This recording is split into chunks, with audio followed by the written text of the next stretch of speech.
Hi, welcome back. Last time, we took a look at the structure and style of Shakespeare's works.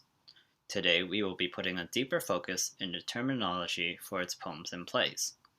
By the end of this lecture, you can expect to identify and understand key definitions from Shakespeare's works that differ from most other pieces today or are significant to its literary success.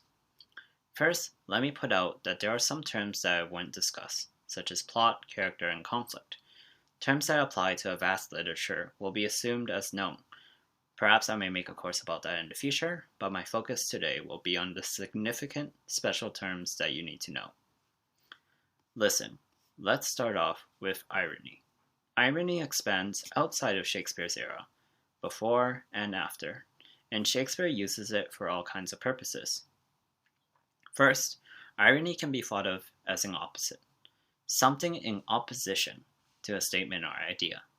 We will go into more detail. Irony is split into three more common forms: verbal, situational, and dramatic. Our first kind of irony, verbal, is what we as people can commonly use. It happens when someone says something that is the opposite of how they feel or mean. This is also known as sarcasm. For example, if you are having a bad day, and obviously so, only to have your friend come up and say, "Are you okay?" You might say, "Yes. Don't I look fine?" In this context, you would be employing verbal irony. You say you are fine when you, in fact, are really not.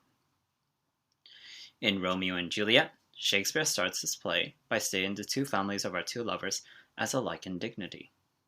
However, all this crashes to the ground when we realize that Shakespeare was being ironic. Neither family was dignified at all. On to number 2, we land on situational irony. This is when something happens that you didn't expect to happen. An easy way of remembering this is by noting the word situation in the term, because it really does depend on the situation. An easy to understand example is imagining an Olympic swimmer drowning in a bathtub. In a situation like that, it should be inconceivable to think an award-winning swimmer were drowning in everyday, shallow tub of water. But that's how situational irony works. In A Midsummer's Night Dream, Nick Bottom is a weaver who can be described as nothing more than a confident idiot. During the play, his head is transformed into that of an ass's, turning him into a donkey-headed man.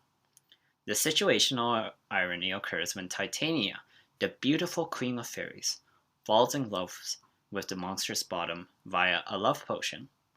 It was likely a good laugh for the audience back then. Dramatic irony is the last irony we will look at today, and is something many of us have encountered at one point in our lives. Dramatic irony occurs when the reader audience knows something the characters do not. Take when you're watching a show and see the villain set up a trap for the heroes. You know the trap is there, but the other characters do not. This paves way for suspense, and keeps people glued to their screens or books. In the ultimate, famous, and final scene between Romeo and Juliet, Juliet takes a sleeping drug that makes her appear dead. Romeo, unaware of this, sees her dead body and drinks poison, committing suicide. This is a Shakespearean example of dramatic irony. We know Juliet is alive, but Romeo doesn't. Two terms people may be confused with for Shakespeare's plays are the soliloquy and the monologue. First, the similarities between the two are that people don't interrupt them. They are usually solos of a long speech. Now here's the difference. A soliloquy is defined as a speech that is meant for the audience to hear, but not for other characters. They are usually truthful and convey the honest thoughts and opinions of the character.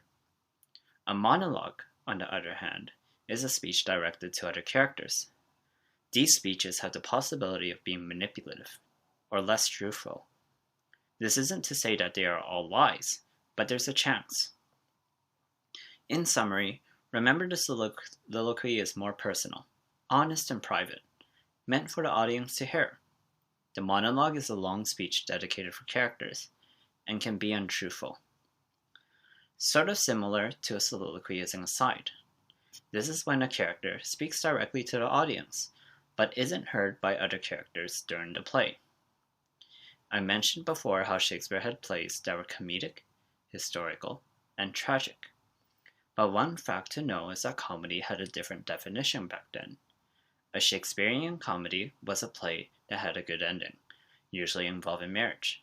The stories and situations were more lighthearted, and this made it more laughable and easy to digest for the audience. In Shakespeare's plays, you may also hear terms such as comic relief, which are sayings in a play that are lighthearted and sometimes even comedic. Comic relief usually happens after a number of tragic and intense scenes. They serve as moments of relief following difficult times. Now we'll talk a bit about subplots. All of Shakespeare's plays have a plot, because without it, you wouldn't have a story. But a number of his plays also involve subplots. Subplots are less important plots that exist in the play, which complement the main plot. Sometimes they will have parallel plots, but in summary, they act as a way of making the main plot stronger. The last key term we'll talk about is the hamartia, also known as the tragic flaw. This is a weakness that leads to a character's tragic end. In Shakespeare's plays, you'll find that a lot of hamartias are good traits. Too much of a good thing. For example, Othello's overly trusting nature is what leads to his demise. Romeo and Juliet met their demise for being in too much love. Macbeth, too much ambition. These are all normally good and virtuous things, but in excessive amounts, it is deadly. This concludes our section on important Shakespeare terminology for poems and plays. There are many more terms, of course, but these are some of the main ones that can really shoot you ahead in terms of comprehension and knowledge. Here are the sources I used for this particular lecture. Definitely check that out. In the next lesson, we will have a look at Shakespeare's most famous pieces. Thank you for listening.